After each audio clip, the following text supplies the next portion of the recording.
Hi, this is Eric at Frog Valley Tropical Fruit Farm, and this is Florida Natural Farming. And I'm gonna go check my mangoes here with my miniature Zebus. Hi Pepsi, hi Fish, hi Wally. This is what we do. I love them. They're really cute, right? And look at the mangoes, because we had about between 12 and 15 inches of rain over the last 3 days.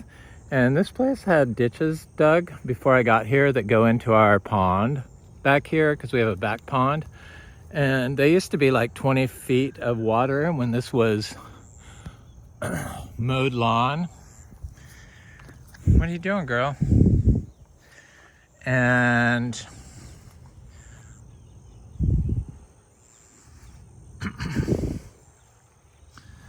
you know, 20 feet across, and they would mow this. It was pasture, it was horse pasture for 50. I have to get away from these cows.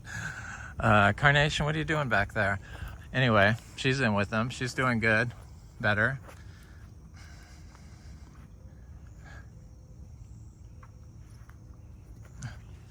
Here. Sorry, Peps, I'm sorry, girl. I'm sorry. Sorry, I accidentally hit her in the nose with my foot going over the fence. I'm sorry. Poor little thing. And so it was for 55 years, it was horse pasture in the back. I got distracted by the cows. So the mangoes are doing good. That's fruit punch. And they mow here. They mow their pastures. So it was all sedge, basically, when I let it grow out. The very thing that they despise, because that's the only thing that grows in compacted soil. So we stop mowing and do rotational grazing and grow mangoes and fruit trees in the areas where we stop grazing. These are Valkyrie mangoes. I'm just checking the mangoes today back here mostly. Well, yeah, let's all do the back 5 acres. So these are all the mangoes that are for $8 a pound. The Valkyrie mangoes are extremely delicious. They're not like other people's mangoes. I ain't gonna go into it. It's I don't want to push them because I like them. I'm able to process them better this year for some reason. So I'm just walking after 15 inches of rain. Everyone else has standing water that's like, I don't know, it's in the more than 5 inches. These are the cotton candy mangoes, and I really wanted to see if the water has affected the mangoes, you know, if they split, because people talk about splitting from rain. You know, we dry farm all this stuff. We don't water anything. None of the mangoes have ever been watered back here, ever. Not even at planting. This is an ice cream mango. Somebody wants ice cream mangoes. This is them. There's quite a few in here. Up here the tree starts getting more normal and only has, you know, fruit, but down low there's lots of, there was like, I don't know, 10 fruit on one cluster. It's insane right here. Looks like some are disappearing maybe, but probably not. I don't know. I don't care. Here's another ice cream. Yeah, there's a lot of fruit on it. This is a so those aren't ready, and this is a Valencia Pride. These are not ready. I think the cotton candy can be ready, but we haven't come across those yet, have we? No. There's a Valencia Prides. They're not ready. I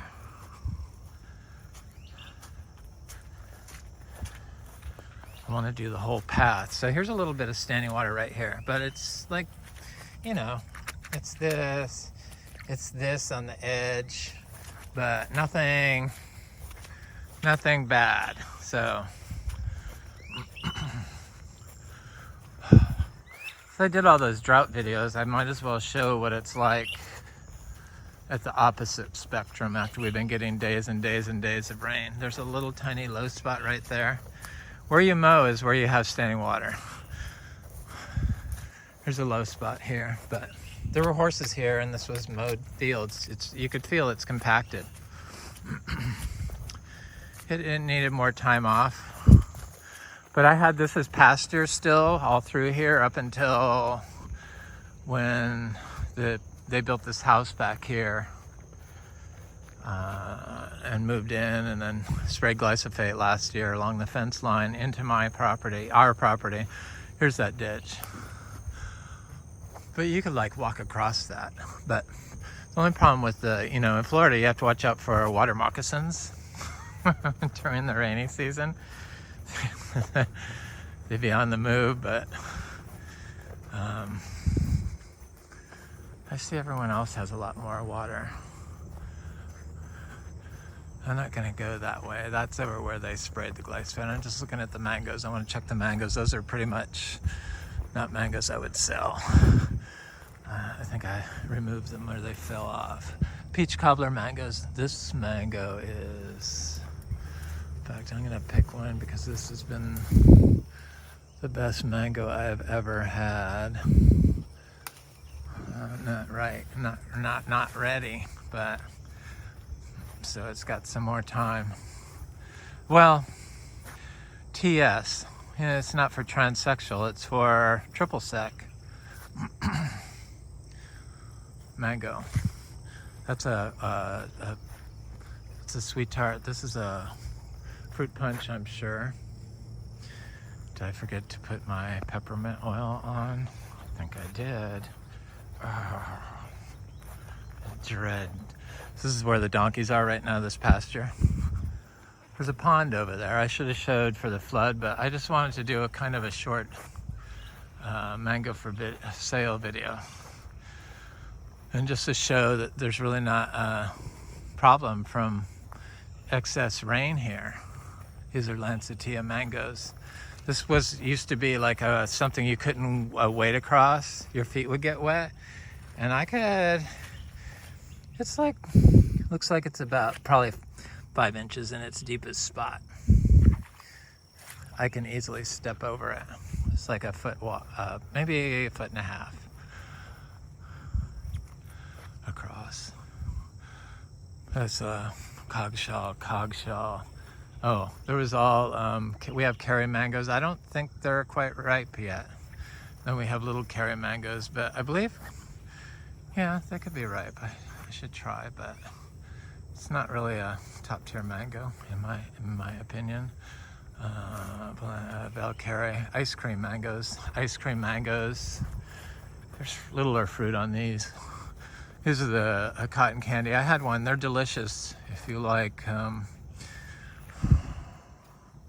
sweet with a touch of complexity. It's got some complexity to it, maybe, Yeah, I see some that could be picked. They're getting the nice look to them, but we don't have lots of fruit. That's why I had to make an appointment here. You have to text me. Don't email me, please. You could use my email and text me. Text my email.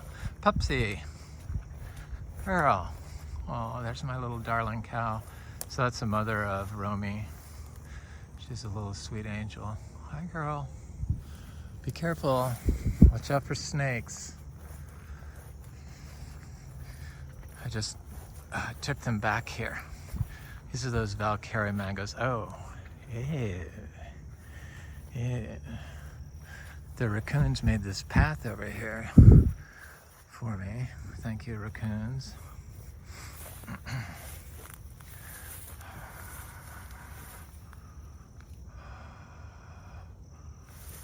Sorry, raccoons.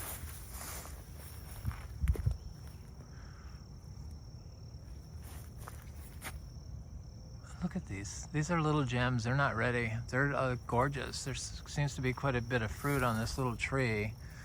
Yep. It's a really good mango. They're not ready yet.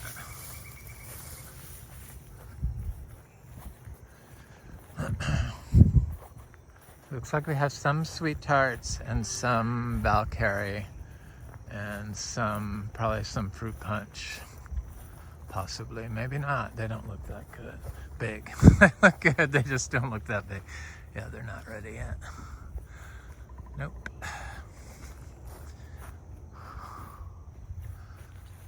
Thanks, you guys. Have a good day. Oh, they're so amazing, the miniature zebu.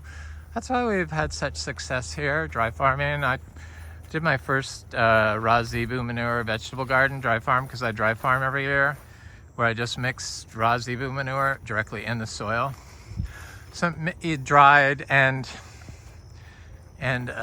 raw, like 2 5-gallon buckets, 5-gallon buckets of each, and planted my vegetables in it. And it had lots of vegetables in it that grew great in the area the armadillo didn't go through. But it was so good. It was like the best experience ever. So I'm gonna do it again this year. And look at these. These are sweet. We have sweet tart mangoes. These are the best mangoes in the world. Yes, indeed. That's a buttercream. Somehow that buttercream got mixed up in all these sweet tarts.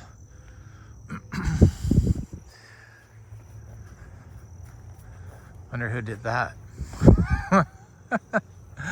I've started planting this place, this beautiful place. This is where this is the cow pasture still.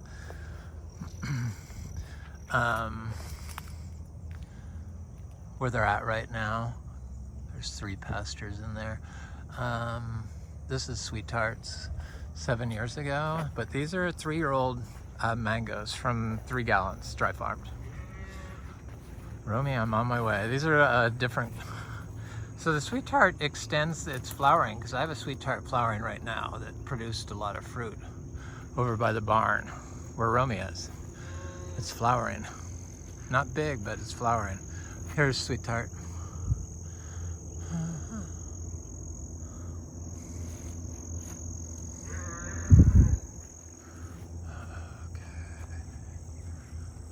These are sweet tart. This is cotton candy. I just started eating those, and I think I must have picked, because I've been eating something and they came off this tree, I'm sure. So I couldn't help myself. I just wanted to see. I figured I had so many. These are the trees that froze, you know, and then there's a lemon zest. That's a lemon zest tree with. It gave me a crop of 2 mangoes, nice mangoes,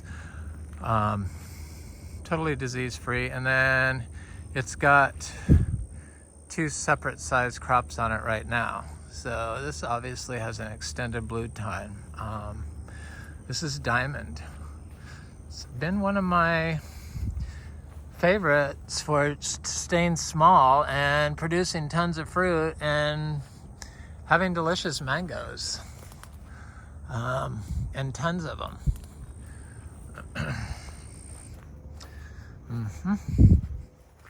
There's that lemon zest tree. Sorry, not really a top tier mango in my estimation. Just my opinion.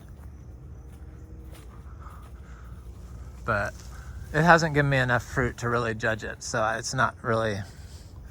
That downgrades it right away. 2 trees, and that's the only one that produces, but it's a good tree. Gives me 3 different crops.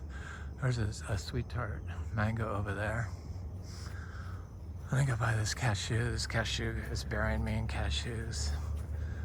It's not a problem. It's just amazing.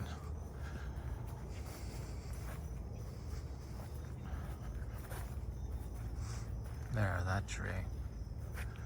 I don't see any yellow on it. Yeah, I do. I see a lot of yellow. A lot of yellow on the ground, too. Here's that ditch that goes into the pond right over there, the swamp, that really doesn't do anything now. That's just the water table.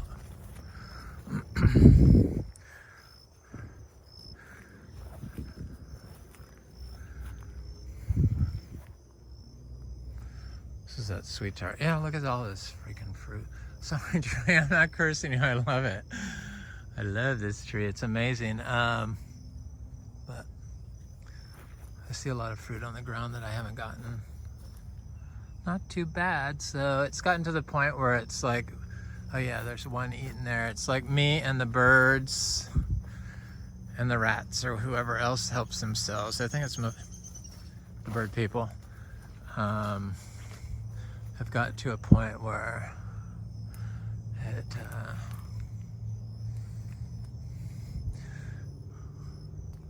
we've worked it out. So yeah, I've been getting like 35 mangoes a day. It's crazy.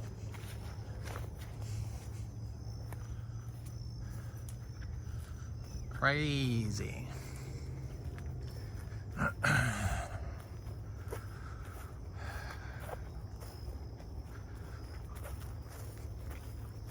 These are all my lychee trees along here.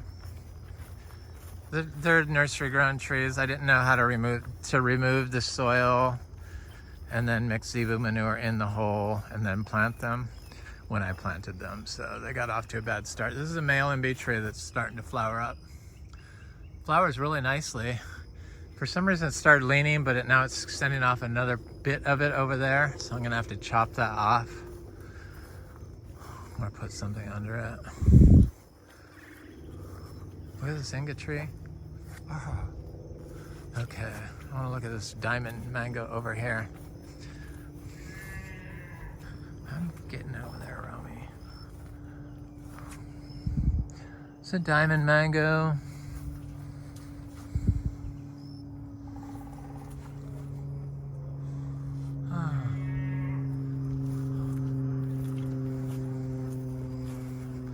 This is a sweet tart mango that I've been getting the most incredible fruit off of. This is like, not all trees produce of the same variety produce the same fruit.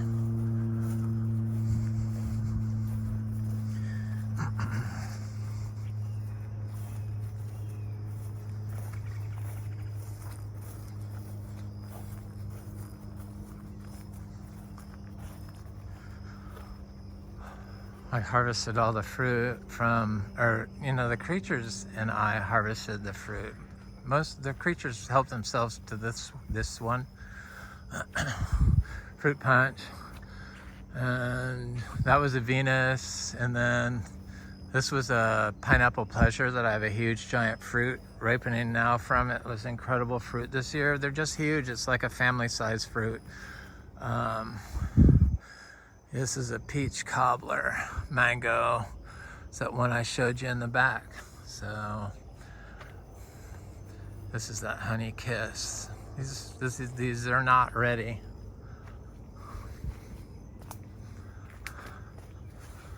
Oh. It's an amazing one. Oh, where's my Kwai Muk tree? I have to look at that. Yeah, I'll stand in front of that because it is my favorite fruit. Look at that. Oh, this year looks like the year. This is the third year this grafted Kwai Muk tree. Come on, camera. Oblige me. Has set fruit. And seems like there's quite a bit of it. Hopefully it lasts. The Kwai Muk fruit tree in the past has been stingy, but I dumped a lot of fresh manure around it, which seems to help the other plants. Not really fresh manure, it's like 20 pounds per pile of manure, and then processed peed on hay that the cows have like slept on and eaten. And every day I gather out of the barn, put fresh stuff in there for when they're locked in there at night, to keep the coyotes away. And it seems to work really well, as you can see. Anyway, this is Eric at Frog Valley Tropical Fruit Farm in Vero Beach, Florida, and this is natural farming, Florida style. I hope you have a wonderful day.